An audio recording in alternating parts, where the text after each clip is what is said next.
Unity. Good morning, Unity in the Seven Hills. Welcome to the band this morning. We introduced some music to you, and we're going to have you join us in singing some songs. Let's stand and sing together.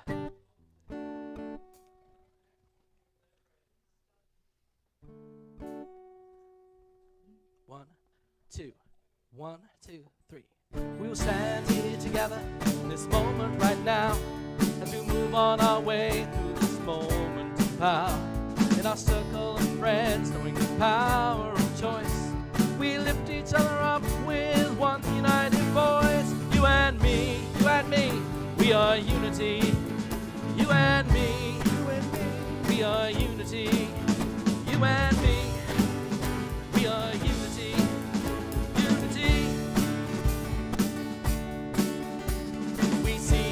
Other and unlimited strength, have faith in the wisdom that love can set us free. Release all the things we no longer need. We imagine a life full of passion and zeal. You and me, we are unity.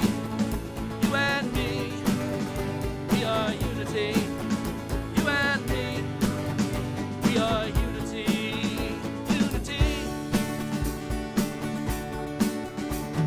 Stand here together in this moment right now as we move on our way through this moment of power.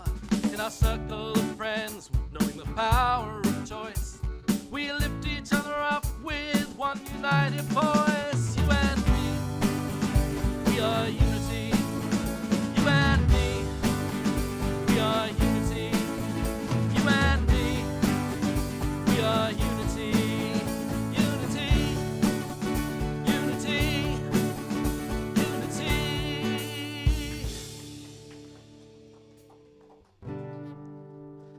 Here's some traditional Christmas music for you. It's that time of year. Hark the herald angels sing, glory to the newborn King. Peace on earth and mercy mild, God and sinners reconciled. Joyful all ye nations rise, join the triumph of the skies. With the angelic host proclaim, Christ is born in Bethlehem. Hark the herald angels sing, glory to the newborn King. Hark the herald angels sing, glory to the newborn King. Hail the heaven-born Prince of Peace, hail the Son of Righteousness. Light and life to all he brings, risen with healing in his wings. While he lays his glory by, for the man no more may die. Born to raise the sons of earth, born to give them second birth. Hark the herald angels sing, glory to the newborn King. Hark the herald angels sing, glory to the newborn King. Cool. God. Let's see some energy from you guys. This will pick you up.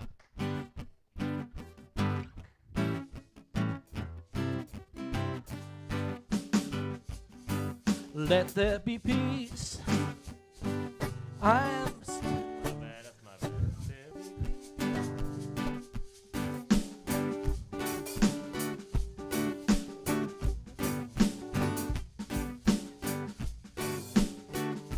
Let there be peace. I stand for peace. Let there be love. I am a stand for love. Let there be joy. I am a stand for joy. We are making a new world now. Let freedom reign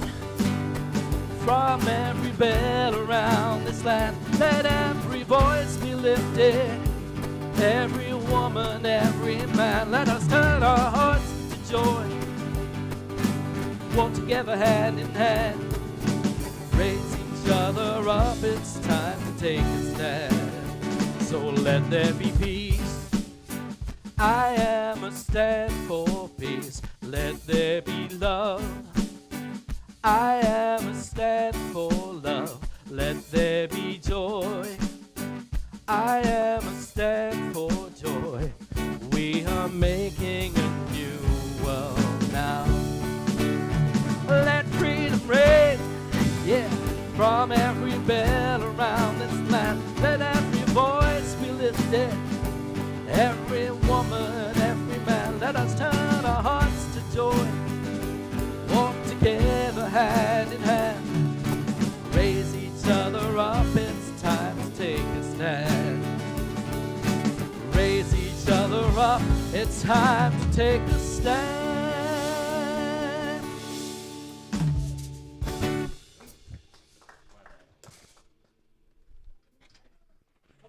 All right. Thank you, Unity Band. Wonderful. And Daniel. Well, before I have a senior moment, let me say one thing. A very important thing is going to happen this week. It is going to be Jim's birthday, and we honor you and we bless you. Let's say that great Unity blessing. We love you, we bless you, we appreciate you, and we behold the Christ in you. We truly do.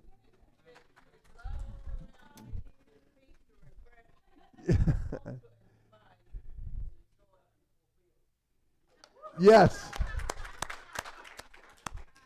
Let's start out by not only blessing the Christ or Unity candle, but again, it being Advent. Let's remind ourselves the first candle we lit for the first Sunday of Advent was for hope and faith. Second one last week was for peace. We lit today, we light for love, for love. And let's say that great affirmation. There's only one presence and one power in the universe and in my life. God, the good, omnipotent. And since it is love, let me tell a story which I think really sums it up and really captures it in terms of Christmas. It's about a man called Thomas Farrell. Thomas lives in Scarsdale, New York. Now, Scarsdale is one of the ritzy-poo, it's one of the wealthiest communities in the United States, Westchester County. A lot of corporate executives live there. I always remember my Uncle Sam and Aunt Sylvia lived in Scarsdale, and when we would drive up, my mother would say, "You really got to behave this time, Ricky." And I'll remember my Uncle Sam. One time we were in his den. He takes his cigar out of his mouth. He looks at me. He says, "Ricky, if you can figure out a way to get a nickel of your product on every General Motors car that is made, you'll be a zillionaire." So, I mean, this is where Tom Farrell was, but he decides to go down to Yucatan, Mexico. His brother is a priest for several pretty poor communities. This was around 50 years ago. So he goes down to Yucatan, and he's just blown away. He's absolutely blown away by what his brother is doing, about the people and all this 50 years ago, and he's taking a lot of pictures. Now, 50 years ago, remember Kodak, way before, smartphones taking pictures? And to take the pictures, a lot of times, remember the technology, you had cubes, flash cubes? So he takes the flash cube, for those of you who don't remember, you put it on the top, it takes 4 pictures, then you have to take the flash cube out and put another flash cube in, and you're taking. So he's taking a lot of flash cube pictures, and at the end of the flash cube, this little boy, Raul, comes up every time. He says, "Tomasito, I take the cube, I take the flash cube," and Tom says, "It's not going to produce any more light for you." And Raul says, "It may not for you, but it will for me." So, he gives little Raul the flash cubes. Come Christmas Eve, Raul invites the priest and Tom over to his house. And there is the family Christmas tree. It's sort of like a Charlie Brown Christmas tree. And the decorations on it are Kodak, the burnt out Kodak flash cubes. And when there was candlelight, guess what? It was beautiful. It reflected. And then they went out to the town square, and there was the town every Christmas Eve. Mary and Joseph go and knock on doors and knock on no room at the inn, till finally there's room in the manger. Once they're in the manger, then the piñatas break and celebration happens. And Tom wrote, it seemed like just the right place to celebrate Christmas among those who knew where true love and treasures could be found. In a humble manger beneath a sky blanketed with stars, with barnyard animals as real companions, a place no one else would look for a king, unless you knew how burnt-out Kodak flash cubes could sparkle on a Christmas tree. True love. Let's go into prayer a moment. Dear Spirit, thank you for this time of year. Help us to align with that beautiful Christ love, that non-judgmental, loving, accepting love. Help us to be an instrument and a channel of your peace and love. And help us to remember in this all too busy season the real reason for this season. And for this and so much more, we say thank you and amen and amen. Each week we go to one of Unity's 5 principles, and today we're on that 5th principle, where essentially, to intellectually know this stuff, great. I mean, nothing wrong with intellectually knowing this stuff. Unfortunately, it's not going to do you any good. It's almost like going to CVS or Walgreens, getting the medicine, putting it in the medicine cabinet, and then not taking the medicine. It's when we hit the potholes in life. And this is, I don't know about you, this can be difficult. When you hit the potholes in life, sometimes the first thing to go are spiritual principles. And, somebody says, well, what about unity principles? Unity, that's just happy babble. To realize that, no, this is when you apply this stuff, when you hit the potholes in life. And I wish I could tell you, you're never going to get a bad medical or what seemingly bad medical report. All your finances are always going to be in line. Nobody, all your relationships are always going to sparkle and shine. That's, not, I think, the deal.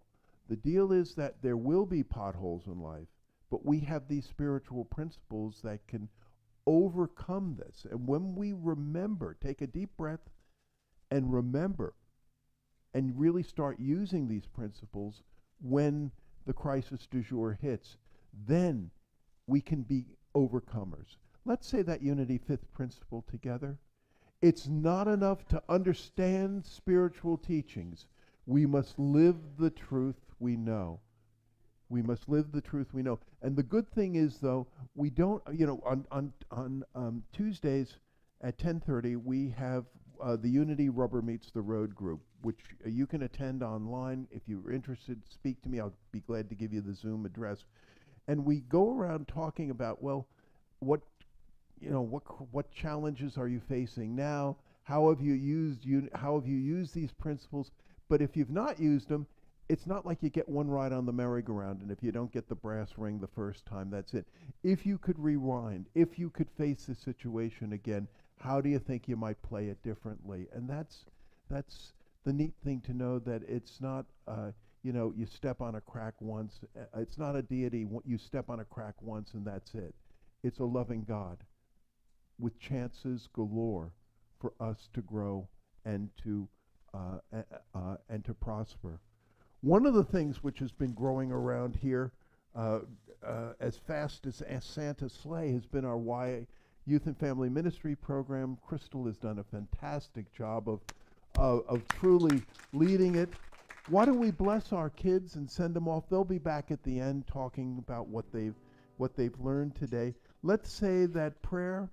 You are a perfect child of God, and God and I love you just the way you are, wherever you are. Let's stand and sing. This bright light of mine, I'm gonna let it shine. Oh, this bright light of mine, I'm gonna let it shine. This bright light of mine, I'm gonna let it shine. Let it shine, let it shine, let it shine. One more time, one more time. This bright light of mine, I'm gonna let it shine. Oh, this bright light of mine, I'm gonna let it shine. This bright light of mine, I'm gonna let it shine. Let it shine, let it shine, let it shine. Thank you, and please be seated. Let's affirm our mission statement together. Unity in the Seven Hills is a vibrant, inclusive community that inspires individual spiritual growth through education, prayer, heart connection, and sacred service. And our vision statement, we are an inclusive community centered in spirit. We embrace our divine oneness, power, and purpose. And it wasn't all that long ago, in the blink of an eye, where that song was being sung and I was leading hand in hand my daughter Robin downstairs to go, and now she is at the University of Massachusetts, and we were so glad to have her come home yesterday. The Economist said to me, there's no such thing as a free lunch. Would you read the Daily Word? And she said, okay, and was very willing to do it, so up we go. And let's get a working mic. Say something. Hello. There you go. Hey. The word of today is love. I feel blessed to share God's steadfast love. As Advent season continues, I give thanks for the steadfast love of God, which dispels the darkness of conflict and loneliness with the light of harmony and togetherness. Love is personal and sacred, human and divine, immediate and immortal. Amid seasonal greetings from joy and peace, I give thanks for the power of love. I am a divine being, bringing the love of God into the world.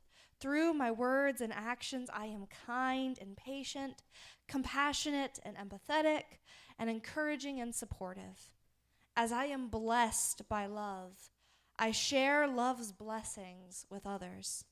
I center myself on the Christ within and go forth as the heart and hands of love in the world. Beloved, let us one another because love is from God. Everyone who loves is born of God and knows God. 1 John 4:7. The word of today is love. Thank you. And now we have some very special praise music.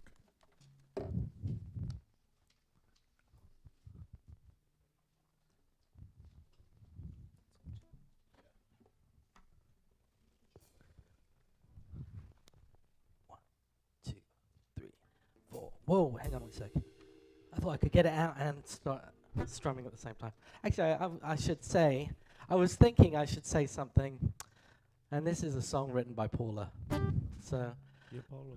Paula right there, who's doing the sound. So, and although she's heard it in a recording, she's never, until today, had probably not ever really heard it with a band, so, right? Yeah, so here we go, another special week. 2, 3, 4. Let love flow, break out of the mold, and baby, look around. Let love flow, find yourself, know the truth that you have found. Let love flow, wake up to a new horizon. You are the light. Let love flow, Peace will be there waiting, loved one, waiting for you to take flight. So shine your light and be free. Shine your light and be free. Shine your light and be free. Shine your light and be free. Shine your light and be free. Shine your light and be free. Shine your light. Let love flow. Break out of the chains and know that you will be free. Let love flow. Find yourself and celebrate just who you see.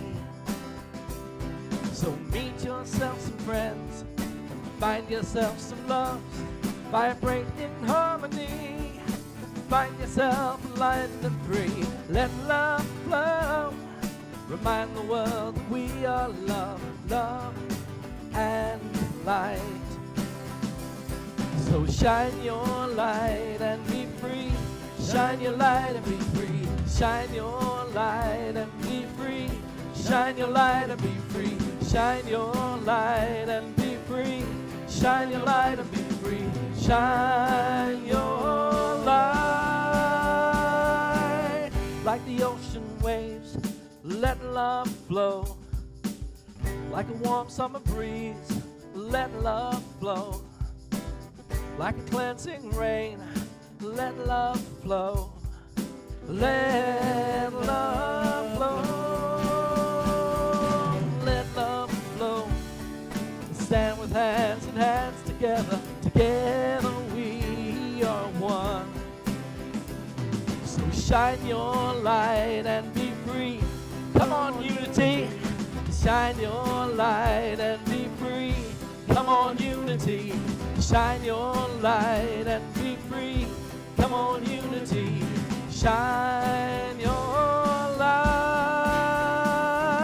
Shine your light and be free. Come on, unity. Shine your light and be free. Come on, unity. Shine your light and be free. Come on, unity. Shine your light. Woo! Let love flow. Stand with hands in hands together.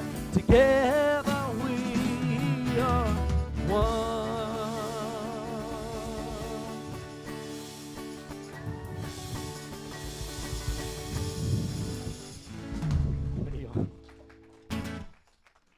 Wow. Thank you, Unity Band, and thank you, Daniel, and thank you, Paula. Wonderful. Well, after that, I don't know. I mean, a song has been coming through my head the last week. I don't know if it'll match that, but it's an old one. Some of you may remember. Remember the song went, boom, boom, boom, boom, I'm gonna take a sentimental journey. Boom, boom, boom, boom, I'm gonna set my mind free. Boom, boom, boom, boom, boom, I'm gonna take a sentimental journey and a look at some old memories. Well, that went through my head. Thank you. Yeah, but I can hear you saying, Rick, don't give up the day job. So, but, you know, since we've been doing this trip to, this metaphysical trip to Bethlehem, I played around with the words, and I was thinking, gonna take a metaphysical journey. I'm gonna set my soul on fire. Gonna take a metaphysical journey. That Bethlehem spirit is my real desire. So, this Advent season, we've been taking a metaphysical journey to Bethlehem. I found it really interesting. Ari pointed this out to me. The number of hits we're getting on, people watching the YouTube recording service on the journey to Bethlehem has been really high. I mean, much higher than our typical. And I just feel so great about that. And again, if you've missed one or you want to see one again, please go back and look. They're on our website, or you can go directly to YouTube. Last week we looked at Herod, and remember this week I said we would be looking at Joseph and the Holy Family. There's been a recent trend where a lot of times the story, authors or composers or whatever, and directors of movies have taken it and switched it and taken what used to be a relatively minor character and made that character the major character. Probably one of the most famous is by Tom Stoppard. Obviously Hamlet. Many would say one of the greatest, if not the greatest play, at least in the English language, many would say of all time. And there are two minor characters in the play, Rosencrantz and Guildenstern. They are friends of Hamlet at the university, and what happens, the king and queen hire Rosencrantz and Guildenstern to come spy on Hamlet, and they wind up dead. They wind up getting killed as the plot thickens and all that. So Tom Stoppard switches it around, and Rosencrantz and Guildenstern are like these mumbling, 21st or 20th century bureaucrats, and they're the central character. Another example would be Wicked, that musical where it's the Wicked Witch of the West becomes the central character, and Dorothy and Toto are sort of like literally walk-on roles in the play. The one which I love, again, the backstory. I used to read this to Robin and Therese when they were little. It was the Three Little Pigs, but told from the big bad wolf's point of view, telling his side of the story. So anyway, what I'd like to do today, usually Joseph is, he's an important character, but he's certainly a minor character, and he's more or less a lot of times considered a walk-on. But I'd like to really center on Joseph today, because I think there's a lot we can learn from this. And I really deeply admire Joseph. He's loomed large in my life the last few years for several reasons. The first reason, which is not the most important reason, when I was in Tulsa, several people came to me and said, Rick, houses are not selling. This was a few years ago. Houses are not selling. You want to sell your house fairly quickly? I said, yeah.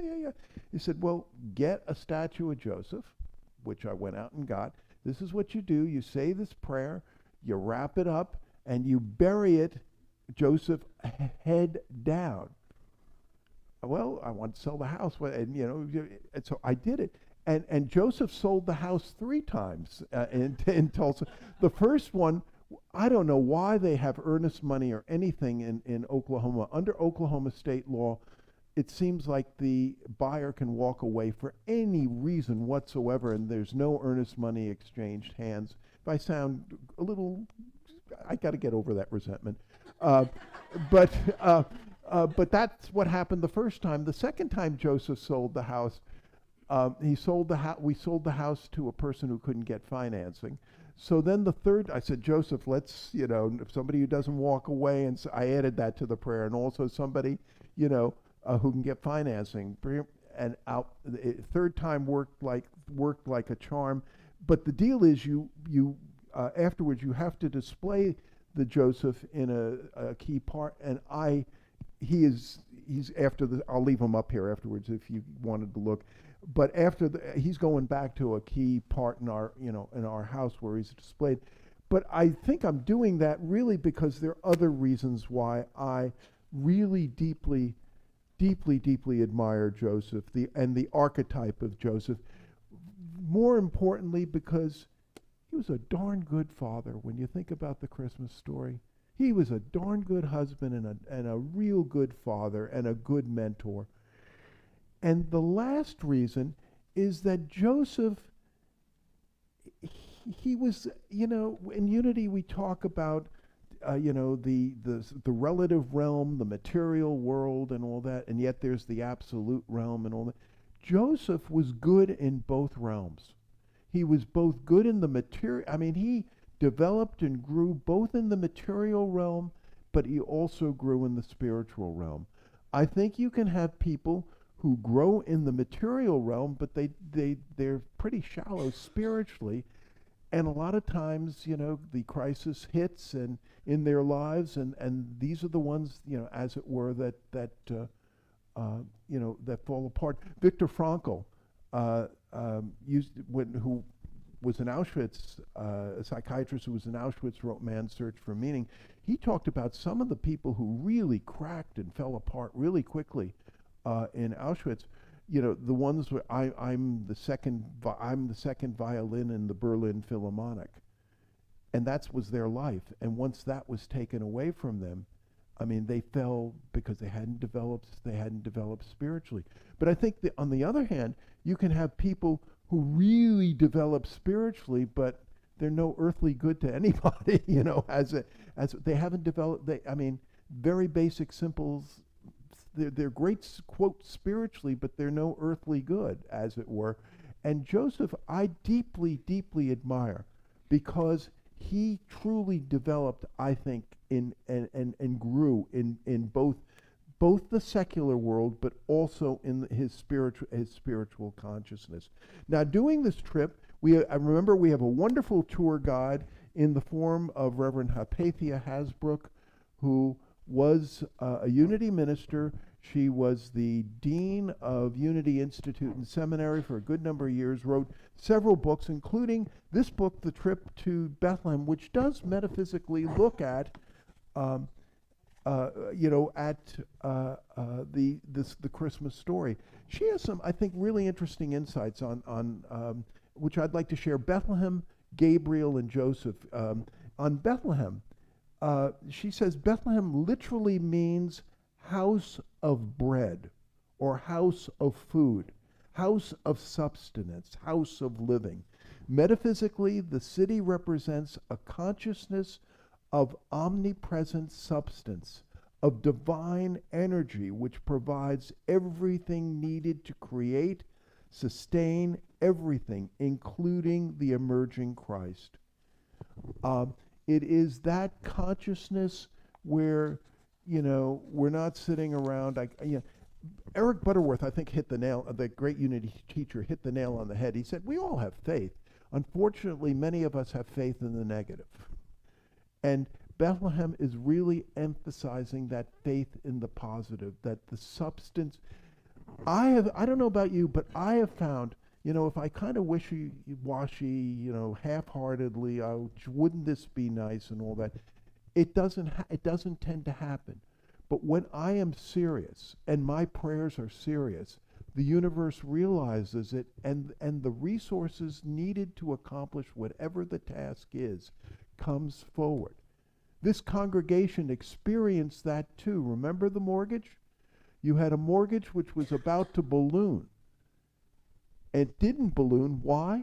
Because you people developed the consciousness, why don't we just pay off the mortgage? And you did. That's that type of Bethlehem consciousness.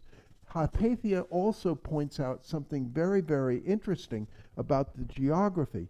Remember, Jerusalem is on a high point, like a really high hill and all that. Everything else is below Jerusalem, as it were. So you go to any other place, you go down, except Bethlehem.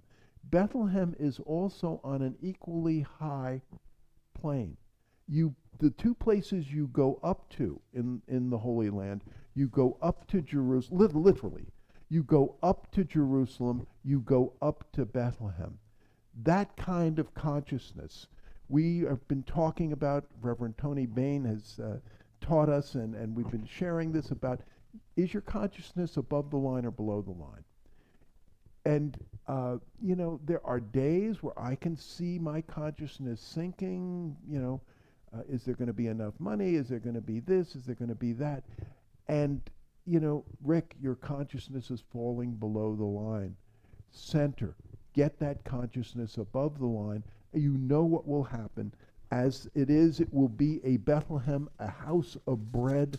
It will be there. The other, we're going to see a lot in the story, particularly with with Joseph is the angel Gabriel. Uh, Gabriel, Patheas points out, means mighty man of God, or God is my strength. In the Christmas story, the angel Gabriel, she says, symbolizes the wisdom of allowing the Christ nature to emerge and to integrate all aspects of consciousness. The active inner Christ has the power over outer material conditions. It makes one mighty, so to speak, so to speak. And lastly, I think she has some interesting insights on Joseph. He shall increase progressively. Joseph, she points out, is of the house and lineage of David.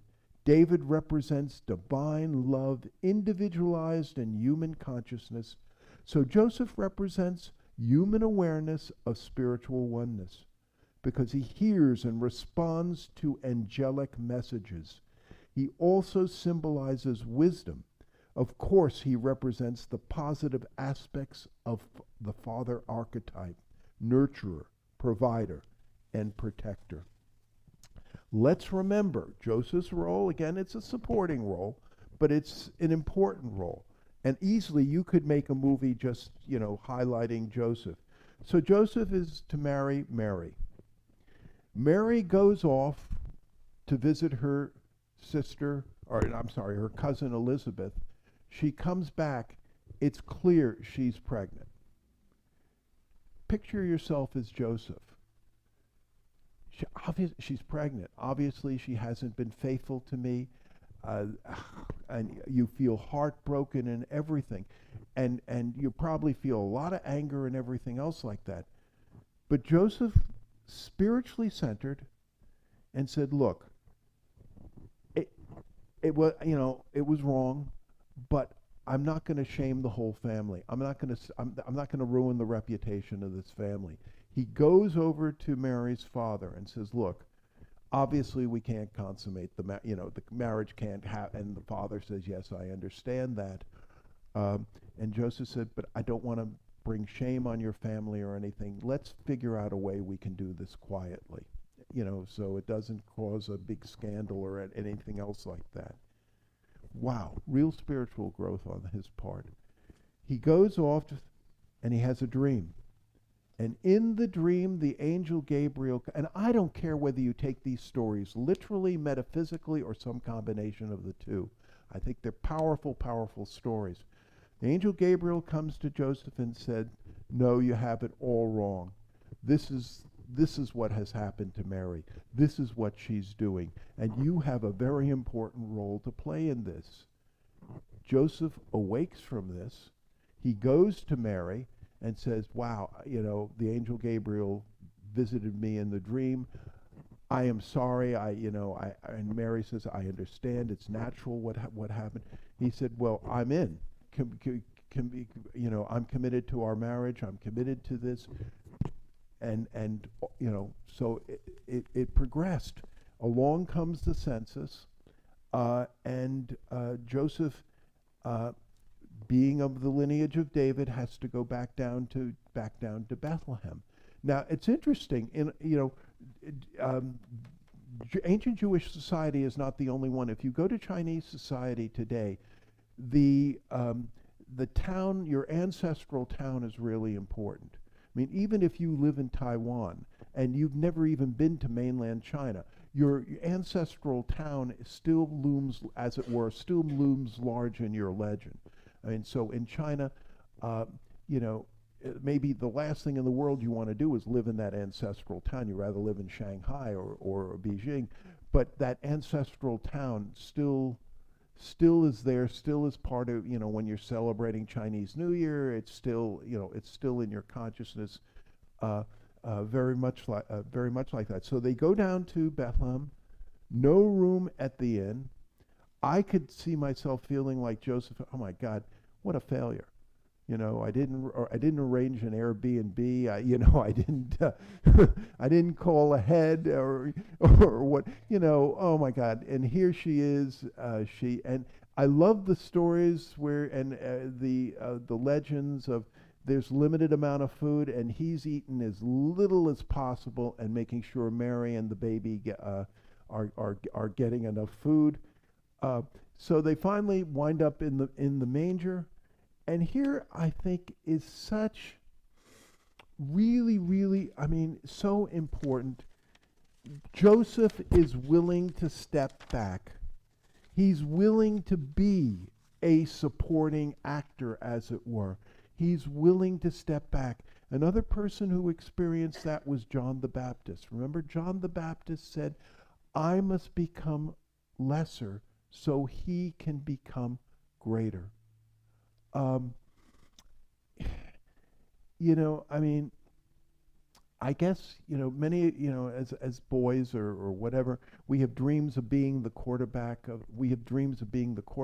the team, or the shortstop of the team and batting fourth and whatever. And a lot of times our role in life is not being the quarterback or whatever.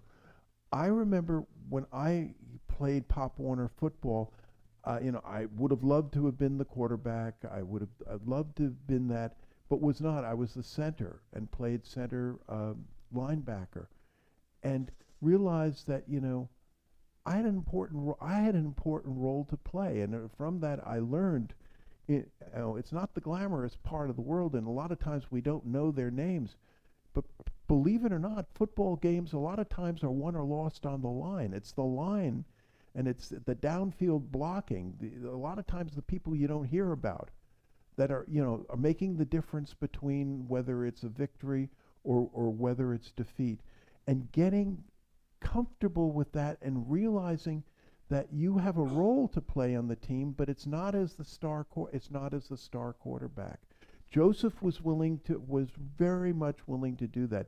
A modern example I think of is Donald O'Connor. Remember Singing in the Rain? Sing in the Rain. And Donald O'Connor was Gene Kelly is the big star of that, obviously. Donald O'Connor is the supporting actor, but he's Cosmo, the friend of the son. But do you remember the scenes? Make 'em laugh. That's literally Donald O'Connor's flipping off the walls and dancing. Make 'em laugh. And you know what? I believe as long as the story of Hollywood is told, obviously Singing in the Rain will be a part of it, and Donald O'Connor would be a part of it. Let me ask you this. Would you rather be the central character, the star of a grade B movie which is going to be little noted nor long remembered, or would you rather be a supporting actor like Donald O'Connor in Singing in the Rain, which is going to go on and on and on forever? That sense of being able to step back and be a team player on a team that really matters. That is something I think we can learn both from John the Baptist and also from Joseph, and I think it's really important. So anyway, the wise men come to the manger and all that goes on. Joseph gets another key dream. Gabriel comes to him again in a dream and says to him, Herod's not a happy camper. He's going to be sending troops in and going to be slaughtering all the young male children. Get going, get to Egypt, flee to Egypt. I will tell you when it's safe to come back to Galilee. And so Joseph again gathers up the family, and off they go down to Egypt. Herod dies a few years later, and it's safe for them to come back to Galilee. I think there's some real,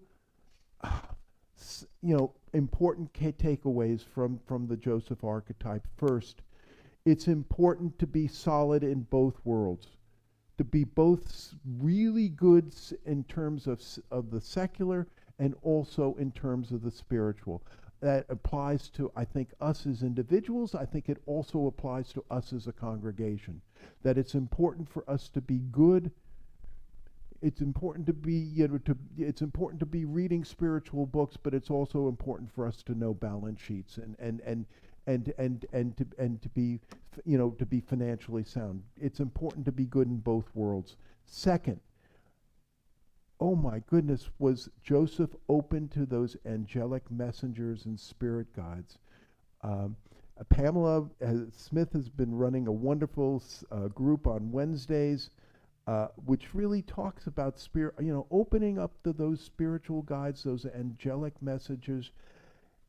I believe, they may come through the Bible, but they could easily come through over the radio to you. They could come from comments from friends. They could come from that bowl right now, picking up an affirmation, being open up to those divine messages.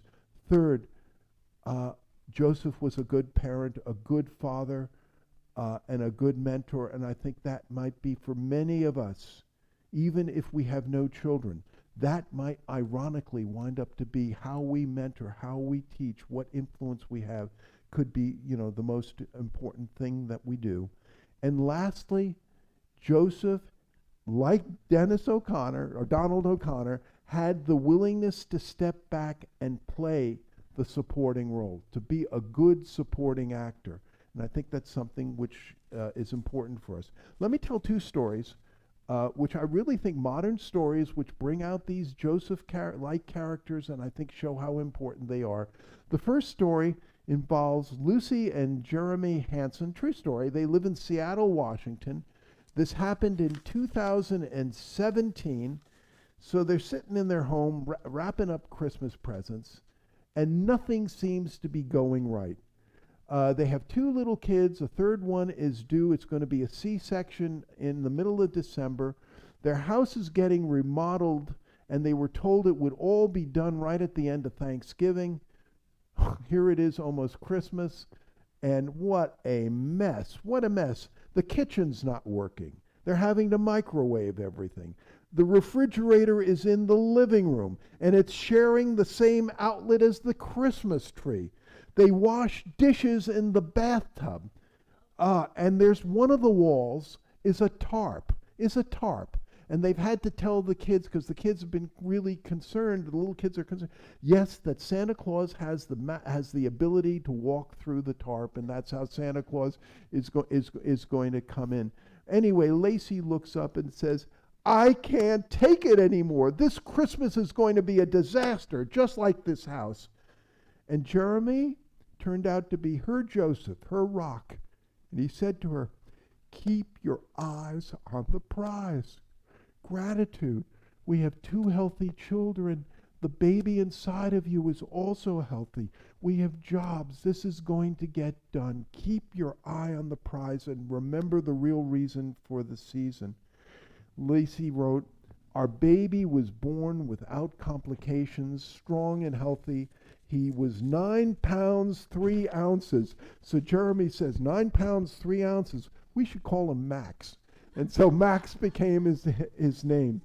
And Lacey said, I envisioned Mary holding baby Jesus in a stable under the stars. The rough-hewn manger where Jesus spent his first night. What a scene to welcome peace into the world. It must have been chaos. But it was peace meant for me for all time, in all circumstances. We have so much. She looked at Jeremy and at little baby Max, who by then was born. We have so much to look forward to. And suddenly, Lacey and Jeremy felt it was the best Christmas they had ever experienced.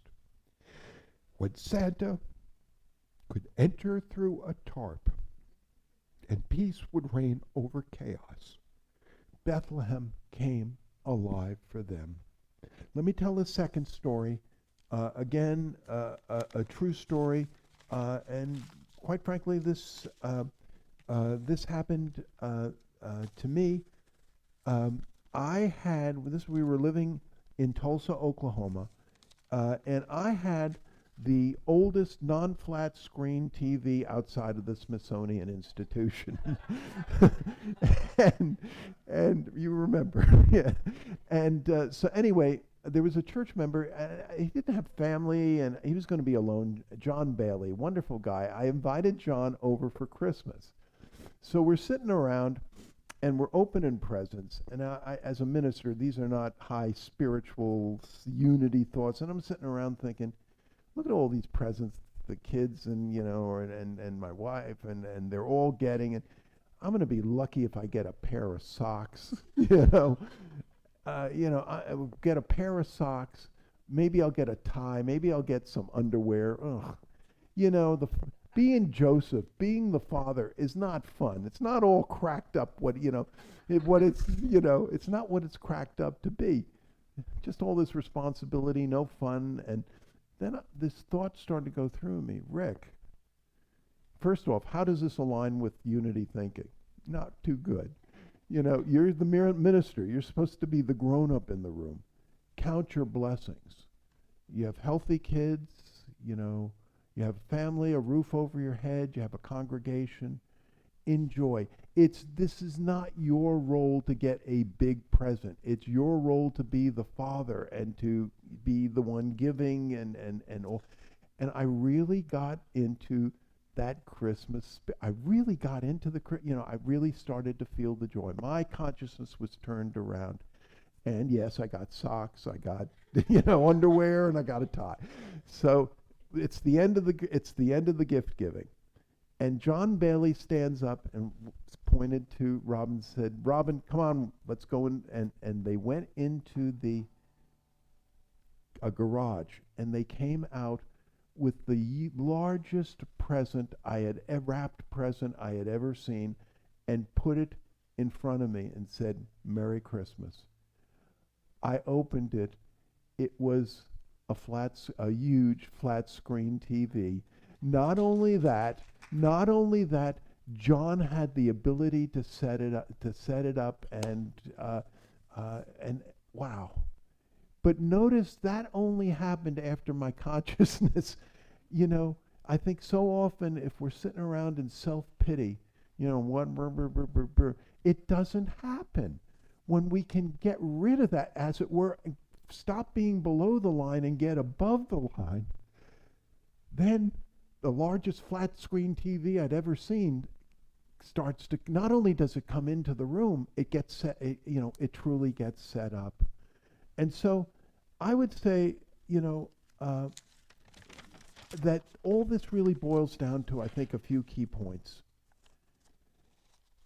I would say that a key part of feeling and knowing and experiencing that Bethlehem awakening can come when we learn to play those Joseph and Mary roles that Spirit offers us. To be good supporting actors, to mentor, to nurture, to teach, to guide, and to help shape. To be the Donald O'Connor in our own singing in the rain. And like Joseph and Mary, listen to that still small voice when it speaks. So, boom, boom, boom, boom, boom, gonna take a metaphysical journey. Boom, boom, boom, boom, gonna feel it when it begins. Boom, boom, boom, boom, boom, gonna take a metaphysical journey and reconnect with that Christ within. Thank you, and God bless.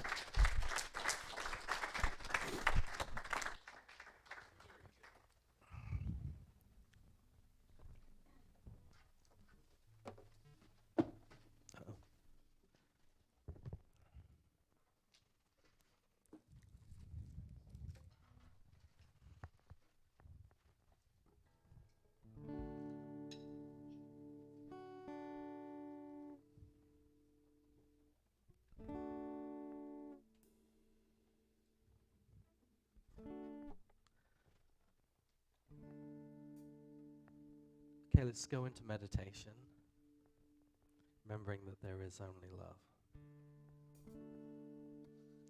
In this moment, in this place, I remember who I am, letting fear and worry fall away from me. I open my eyes and see there is only love. There is only love. Love that heals, love that sets There is only love. When I lose myself, when it seems I've lost my way, when I go inside and quiet my mind, I can hear the Spirit gently say, there is only love. There is only love. Love that heals, love that sets us free. There is only love. When I forgive myself, I know that I am free, letting doubt and fear fall away from me. I open my heart and see there is only love. There is only love. Love that heals, love that sets us free.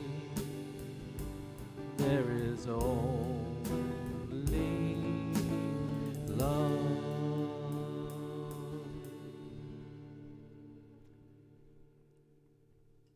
Let's take a deep breath in and slowly let it out. Let's take another deep breath in. And slowly let it out. And close our eyes if we feel comfortable doing so.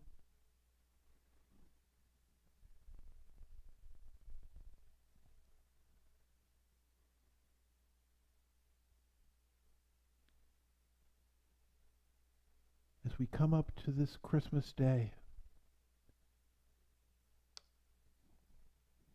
let's really center and get above that line. Thinking of our many, many blessings.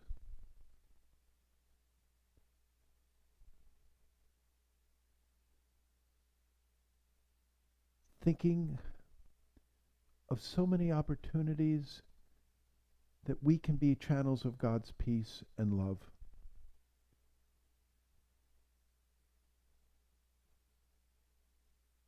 And how it can bring us the peace and love that passes all understanding. And in this spirit, this consciousness, we gladly go into the silence.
Dear Spirit,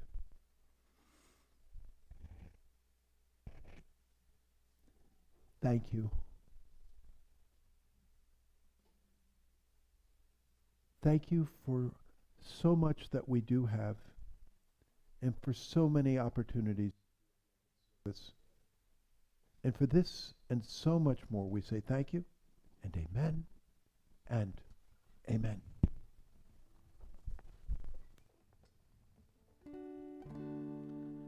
The light of God surrounds us.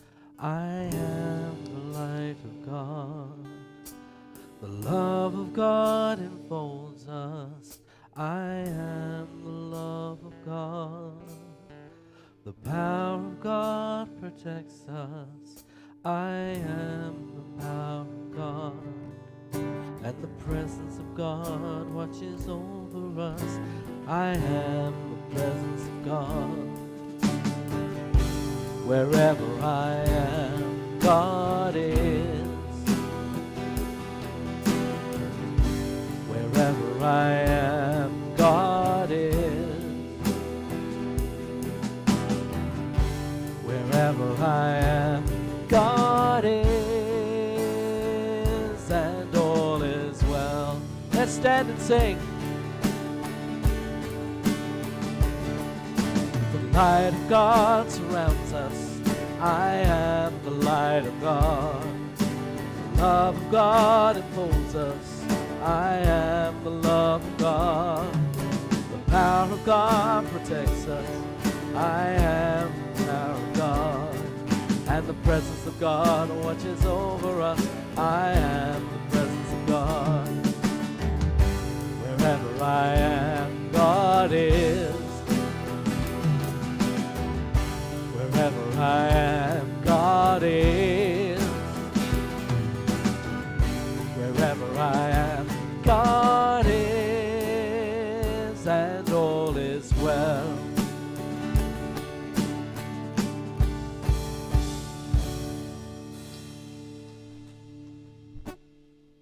Thank you, and please be seated. This part of the used to be called announcements. We're looking at it and calling it resources, which is something which this congregation did back in the time of Reverend Nancy Purcell. And so I hope you'll look at these as resources. There really is something going on in this building which can, I think, really help you spiritually grow almost every day of the week. And most of it is online too, so you don't have to leave the four walls of your house. To see what events and classes are on, go to unityinthesevenhills.org, all one word. We are looking for some volunteers. Our Sunday broadcast team, and as I say, the word has really been getting out in terms of the broadcasts, and the broadcasts I think that we've been putting out, the streams have been really good. We would need just a few more volunteers to help us in terms of video, managing audio and advancing slides. We will be doing training in January, and so please, there's sign-up sheets in the back. Please consider it's a very, I think, an extremely important ministry here. Our youth and family ministry program has been expanding faster than Santa's sleigh can keep up with. We are having a campaign this Christmas to help update their toys and room. See our Facebook post to get an Amazon wish list that Crystal has compiled.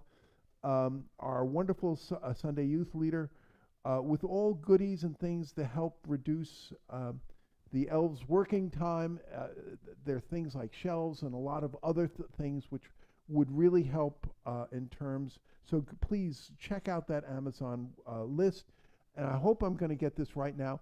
If it's being sent to Crystal, do not wrap. If it's do not have them wrap it if it's being sent to your house. Wrap to her house. No, thank you. I mentioned Pamela Smith's wonderful group, All Things Mystical and Metaphysical. It meets Wednesdays, 1:30 p.m. Also online. I got to again. I mean, you'd pay big bucks to go to Maui and hear these speakers and whatnot. And these sessions have just been incredibly wonderful. Our holiday schedule. I just want to make you aware of our next Sunday. Oh my goodness, Christmas Eve Sunday. Can you believe it? Christmas Eve Sunday, 2 services, not 1, 2 services. We'll be doing the 10:30 a.m. service, normal service, but then we will be doing a very special 5 p.m. Christmas Eve service. You won't want to miss either service. Then on Sunday, December 31st, again a 10:30 a.m. service. This will be the burning bowl ceremony. We will be doing a burning bowl ceremony. And on Sunday, January 7th, 10:30 a.m., we'll be doing the white stone ceremony. I believe that the burning bowl ceremony and the white stone ceremony are two of the most important innovations that Unity has made to the liturgy. So please, I mean, they're powerful, powerful ceremonies. Don't miss the burning bowl and don't miss the white stone ceremony. Regina is our prayer chaplain. So come on up at the end of the service, one-on-one, for one-on-one prayer.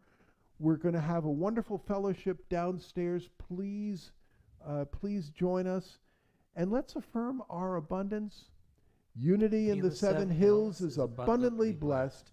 Creative people are drawn to us. Divine ideas flow through us. Financial resources bless us. And we accomplish mighty works together. What's going to happen at the end, the greeters will come up, have us come down. I know many of you give monthly or whatever, but even so, your positive vibes are really important. Take a few moments in front of the Advent candles, and then take an affirmation. A lot of times I have found that the affirmation is just the word that I really honestly needed to hear. And now we have, and also please don't forget to visit Joseph, who is here, not being buried upside down right now, but come on, visit. And here is something wonderful.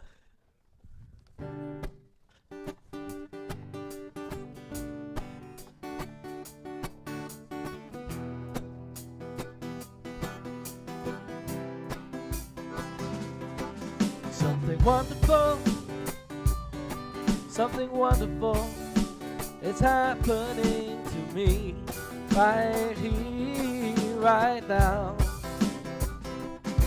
I can feel it in my body, I can feel it in my soul, I can feel it in my heart, and it won't let go, no it won't let go.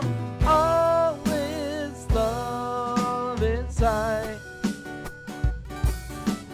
We can let it shine out. Yes, we can. Something wonderful, something wonderful is happening to me right here, right now. I can feel it in my body, I can feel it in my soul, I can feel it in my heart, and it won't let go, no it won't let go.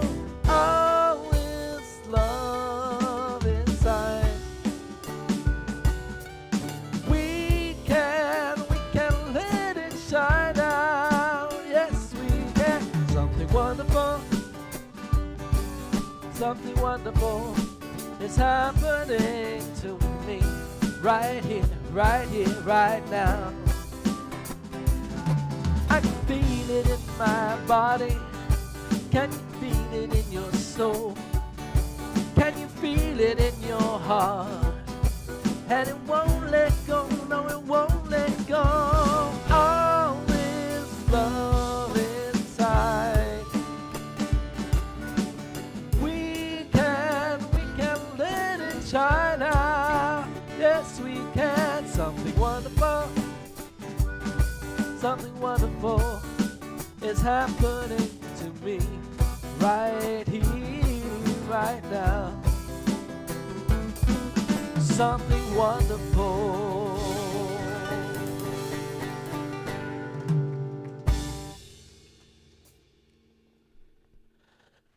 So let's bless these gifts together. Divine love through me blesses and multiplies all that I have, all that I give, and all that I receive. United in mind, body, and spirit, I dedicate these gifts as they grow to bless our community, our neighborhood, and our world. Let's hear from the kids. Don't forget, the first of each month is also Friends and Family Day, so the 7th will be Whitestone and Friends and Family. It's a good time to bring them. Today, the bigger kids and I did a hands-on activity where they wore a backpack one at a time, and I placed children's Bibles in, and we named them the problems that they've had this past couple of weeks. And then as I unloaded them, we explained how we can change our perspective about those troubles to lighten our load in life and have a better day. Huh.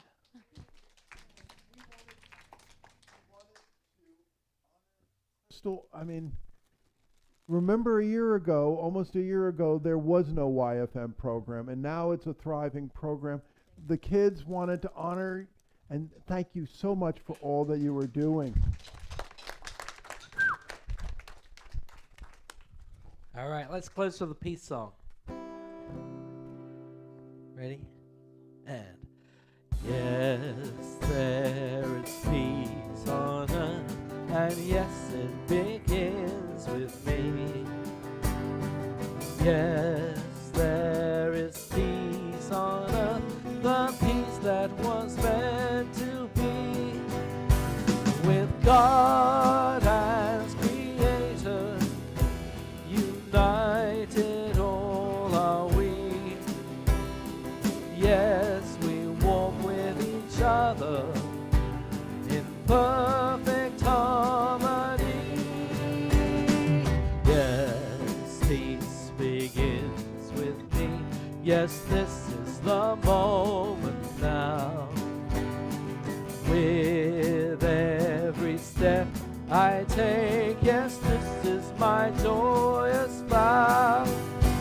To take each moment and live each moment in peace eternally. Yes, there is peace on earth, and yes, it